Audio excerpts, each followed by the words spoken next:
Hello again, patient ones. What's that? Do we sense some of you grumbling? Or is that snort predominant laughter because you would never choose to call yourselves patient? As the percentage of you thinking we are so wrong to call you patient, have you not had something you've wanted for quite some time that is frustratingly still out of your reach, and yet you haven't given up?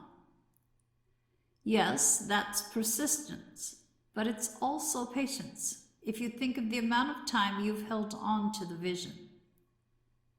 That patient persistence is something that puts you quite appropriately under our unseen wings, since you will be called on to continue it in the future. As a collection of people, though, oh, you most certainly have been patient, waiting for your time to come. It's here. That may scare you or it may excite you, but either way, it's here. Have some of you noticed that sleep has been elusive for a while now? We apologize for that, but it's been necessary.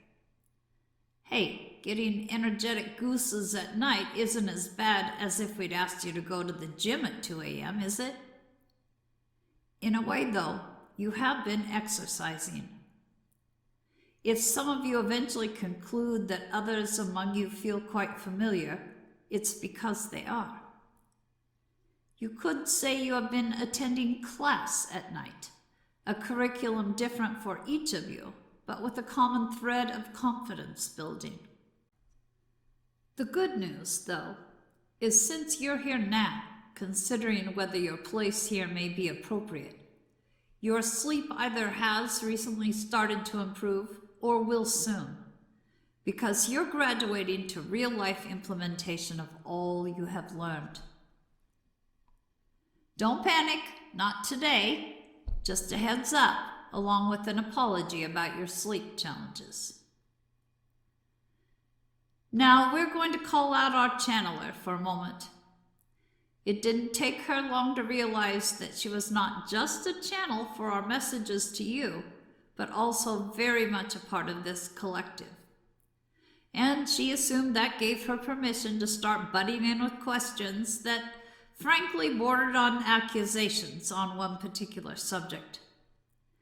We do believe there are others of you feeling the same way, so we will address it. Peggy wanted to know how in the hell.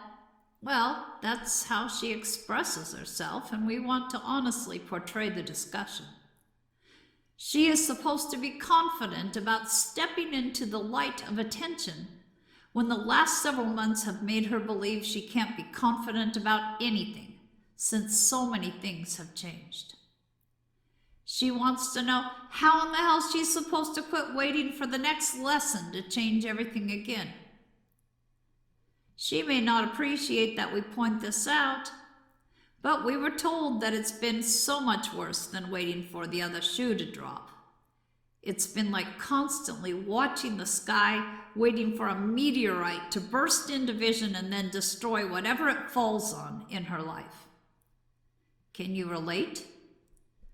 Are you fearing so much the next shock of surprise that you don't see how you're going to be able to relax enough to put yourself out there more and allow your beautiful beaming auras to be seen, or at least sensed?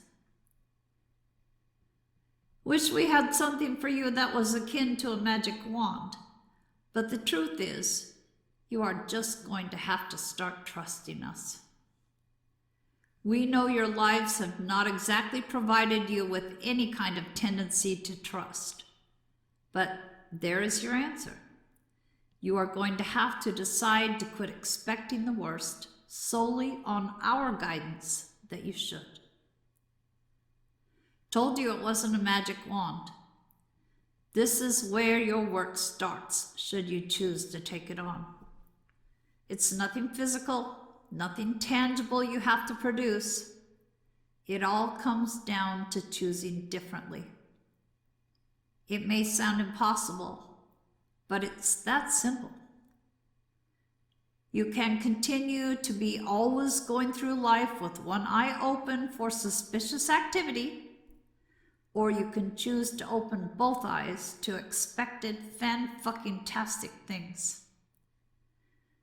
She wanted us to let her put that in there. We indulged her. A benefit of the job we'll bestow today. So there you have it, your first challenge. In the days ahead, we want you to very closely monitor your thoughts when things come up you could be excited about or conversely anxious about. Look at how you are anticipating the next move.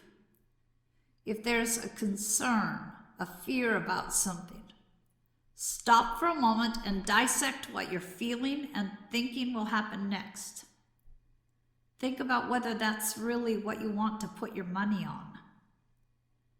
If you're feeling it's not, get creative about how you could point yourself in a different direction. If this feels right, give it a try. No pressure here. You will always be allowed to go at your own pace. Though we believe there will come a time not too far in the future that you'll be so impressed with how you've mastered the art of creative remolding that you'll be chomping at the bit to experience what's next, rather than holding back in fear.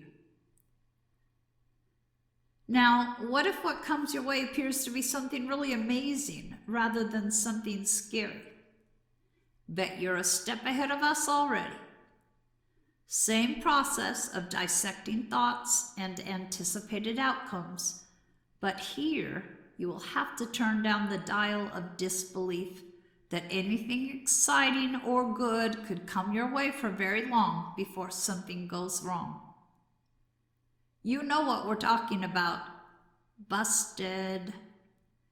So work your creative magic to find a way to allow hope, maybe even certainty, that this time you'll be able to trust that what's next doesn't have to be disappointment. We're not saying any of this is easy, but it may turn out to be not as hard as you first imagined. You've been working on practice scenarios already in class. Now it's time to benefit from that practice with real situations. Ooh, we can feel it, that combination of nervousness and optimism in your guts. You can feel life is about to change in a big way, in a good way. Can't you, patient ones? We are beaming with happiness for you. We hope you'll be beaming in the same way very soon. Love, laughter, and luck. Until next time.